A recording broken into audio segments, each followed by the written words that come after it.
Jornal da Notícia. A informação em primeiro lugar. Jornal da Notícia. Entrevista. Hoje o nosso entrevistado é Alexander Best, especialista em relacionamentos pela Universidade de Miami, especialista em ansiedade e síndrome do pânico pela Universidade da Califórnia. Atua na profissão como psicólogo há mais de 20 anos. Bom dia, Alexander, tudo bem? Seja bem-vindo aqui Notícia. Bom dia, Clóvis, bom dia, Patrícia, que todos tenham uma ótima terça-feira. É um prazer estar participando aí da rádio de vocês. Tá, e junto comigo aqui está a Patrícia Zeppelin. Olá, doutor, muito bom dia, seja muito bem-vindo aqui no Jornal da Notícia. Bom, a gente sabe, Patrícia, obrigado. A gente sabe do que está rolando lá em Goiás a respeito do Lázaro, né? O delegado responsável pelo caso disse que o Lázaro, que ele é psicopata. Eu gostaria que o senhor definisse para a gente o que é um psicopata. Bom, o delegado foi muito feliz na sua declaração, não tenha sombra de dúvida nenhuma. Ele é um psicopata, sim, isso a gente não tem dúvida, está muito bem claro pelas ações repetidas que ele faz. A psicopatia, ou a psicose, eu falo para você, Clóvis, para Patrícia, para todos os seus ouvintes, ela é uma questão de quebra da realidade, há uma ruptura no seu aparelho psiquiátrico, onde ele fica fragmentado e não existe mais conexão com a realidade. Então ele vive num estado irreal, onde qualquer tipo de ação que ele possa cometer na cultura dele, na cultura mental dele, é normal. A psicopatia, ela pode ser definida basicamente como a perda da realidade, só que de forma imutável e de forma irreversível, justamente por ser do trato psiquiátrico e não psicológico. Então ela é uma doença mental, mas ela é uma doença mental que atinge toda a esfera psiquiátrica. Então a psicopatia é a base para um sujeito ser um serial killer, né? Para ser um serial killer você tem que ser necessariamente um psicopata, senão você não vai ser um serial killer. Então os psicopatas, os serial killers, eles matam pelo prazer de matar.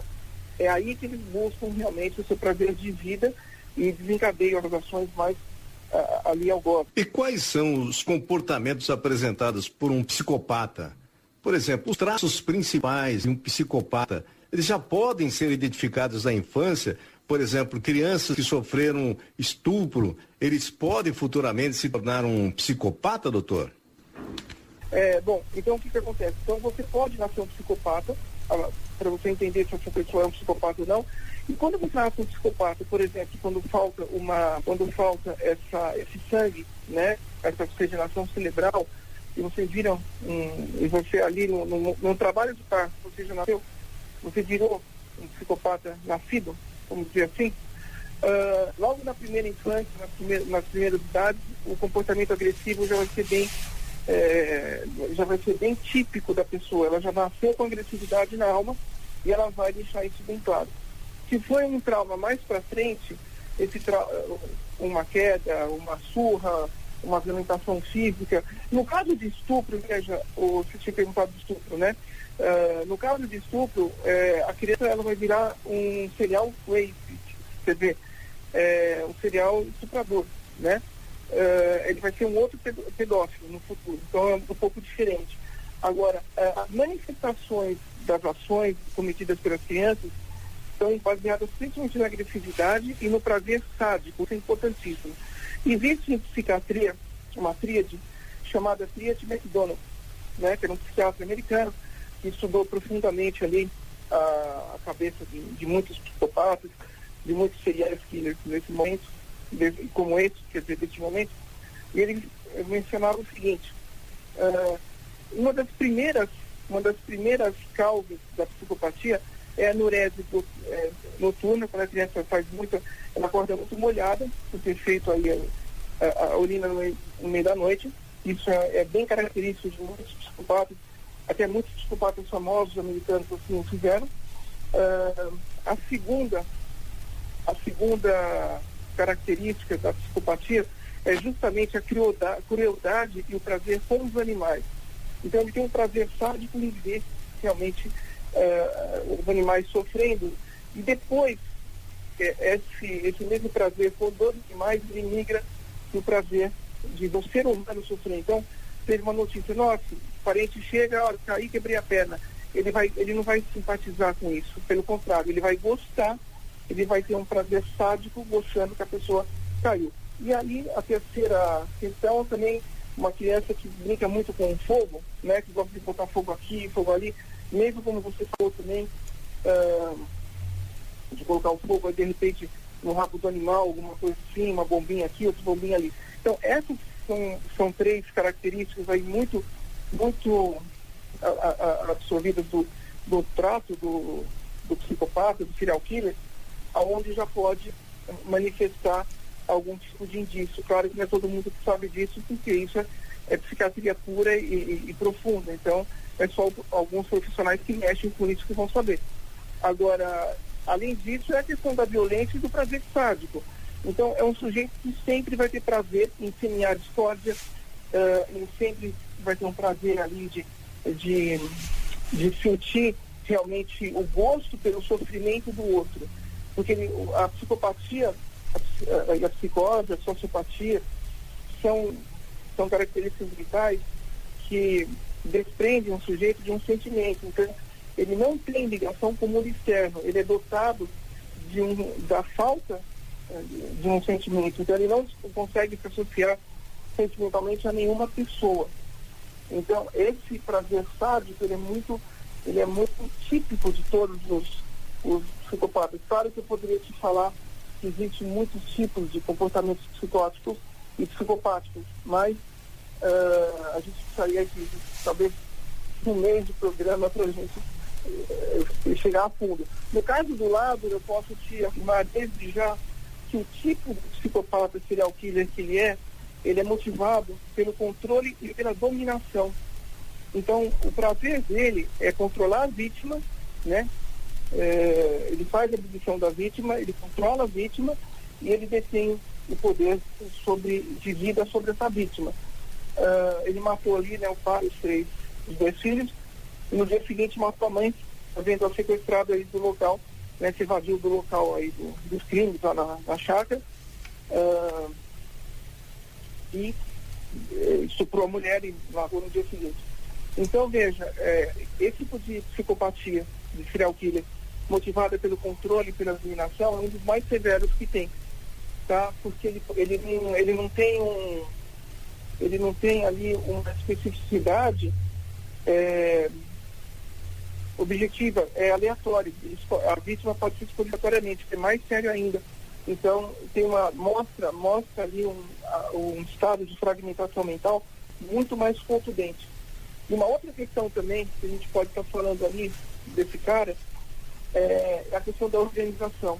Então, quando você fala em serial killer, Clóvis e Patrícia, e a todos os seus ouvintes, nós estamos falando, os serial killers, eles se dividem basicamente em comportamentos organizados, comportamentos mentais organizados e comportamentos mentais não organizados. Esse cara é extremamente organizado. E por ele ser um cara extremamente organizado, ele consegue ser esquivado da polícia, consegue se esconder. Então, ele tem a calma e a paciência necessária que um serial killer precisa.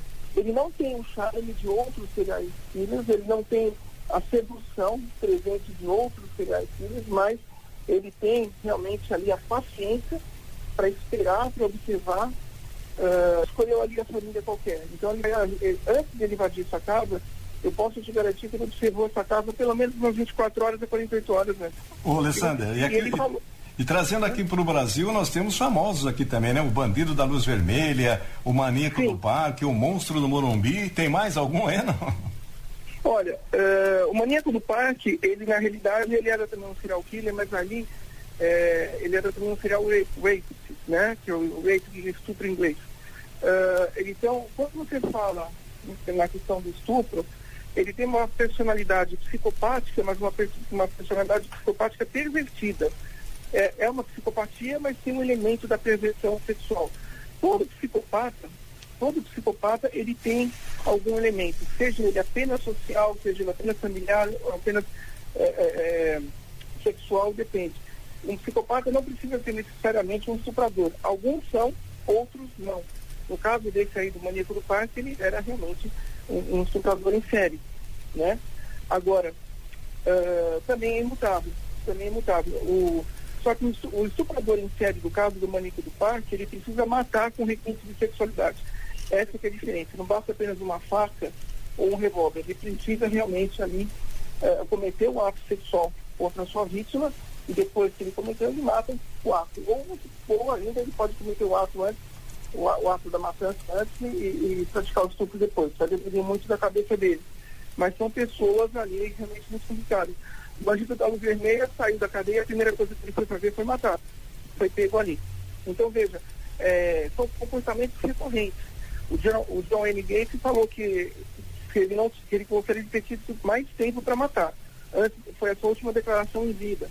Ted Bundy falou que se ele não tivesse sido pego, ele ia continuar matando. Né? Esse foi o maior serial killer do planeta, o mais charmoso, o mais famoso. Tem milhões de livros sobre ele, séries, filmes, enfim. Então era um cara ali muito eloquente, um cara formado em direito, um cara que tinha toda uma pinta de galã de Hollywood, mas era um dos maiores assassinos dos Estados Unidos. Então são caras que não vão mudar, né? O problema é que o Brasil não está ainda preparado para tratar com esse tipo de gente. Então, quanto menos tiver, melhor, porque senão daqui a pouco você vê o que acontece, né? Toda uma mobilização para pegar um sujeito desse. Então, na realidade, você tem ali, nos Estados Unidos, você tem laboratórios que estudam esse tipo de comportamento, e lá tem vários. Agora, no Brasil é um pouco mais difícil, mas são comportamentos, ou Clóvis e Patrícia, totalmente imutáveis e irrecuperáveis. Não existe ressocialização para uma pessoa dessa. Ok, Alexander, nosso tempo também é esgotado, tem muitas perguntas ainda para serem feitas, mas vamos agendar uma nova entrevista, tá bom? E a gente quer agradecer a sua disponibilidade. A sua plena disposição, você, a Patrícia, agradeço pela entrevista, eu deixo aqui um abraço a você, um abraço a Patrícia, a todo o pessoal da sua produção, a todo o pessoal da cidade americana, e que em breve estarei à disposição para o que vocês precisarem. Tá joia, doutor Alexander, mais uma vez, muito obrigada por nos atender. Se o senhor quiser deixar aí as redes sociais, para que se de repente algum dos nossos ouvintes quiser entrar em contato, fica à vontade. Claro, eu vou deixar o Instagram, que fica mais fácil. Tá como Alexander Bess, oficial, tem tudo ali. E mais uma vez agradeço a oportunidade de ter dado essa entrevista, e um ótimo trabalho para vocês e todo o pessoal da sua produção. Tá bom, falamos então com Alexander Bess, psicólogo, especialista em relacionamento pela Universidade de Miami, especialista em ansiedade e síndrome do pânico pela Universidade da Califórnia.